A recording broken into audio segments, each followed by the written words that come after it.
విజయాన్ని ప్రతి ఒక్కరూ కోరుకుంటారు, కానీ మార్పుకు కొంతమందే సిద్ధంగా ఉంటారు. ఒక్కసారి ఆలోచించండి. విత్తనం తన ఆకారాన్ని మార్చుకోకపోతే మహావృక్షంగా ఎదగలేదు. ఒక గొంగలి పురుగు తన రూపాన్ని మార్చుకోకపోతే అందమైన సీతాకోక చిలుకగా మారలేదు.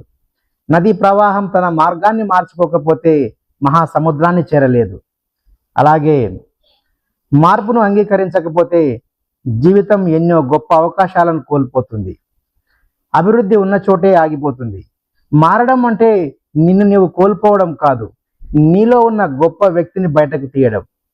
మార్పు ప్రస్తుతానికి అసౌకర్యంగా ఉంటుంది, కానీ మారకపోతే జీవితమంతా అసౌకర్యంగా ఉంటుంది. నేడు మనం చేసుకునే చిన్న చిన్న మార్పులే రేపటి మన పూర్తి జీవితాన్ని మారుస్తాయి. సరైన సమయం వచ్చినప్పుడు మారుతాను, పరిస్థితులు అనుకూలంగా ఉన్నప్పుడు మారుతాను అని అనుకోకండి.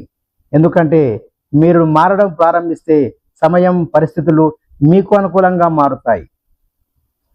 ఆలోచనలు మారితే నిర్ణయాలు మారుతాయి, నిర్ణయాలు మారితే చర్యలు మారుతాయి, చర్యలు మారితే ఫలితాలు మారుతాయి. కాబట్టి మార్పును అంగీకరించండి, విజయాలను ఆస్వాదించండి. నా ఈ సలహా నచ్చితే ఈ వీడియో లైక్ చేయండి, షేర్ చేయండి, మరియు ఈ వీడియోపై మీ అభిప్రాయాన్ని కామెంట్ చేయండి. మరియు ఇలాంటి మరిన్ని వీడియోలకై సబ్స్క్రైబ్ చేయండి. మీ జిఎస్ఆర్ క్రియేషన్స్.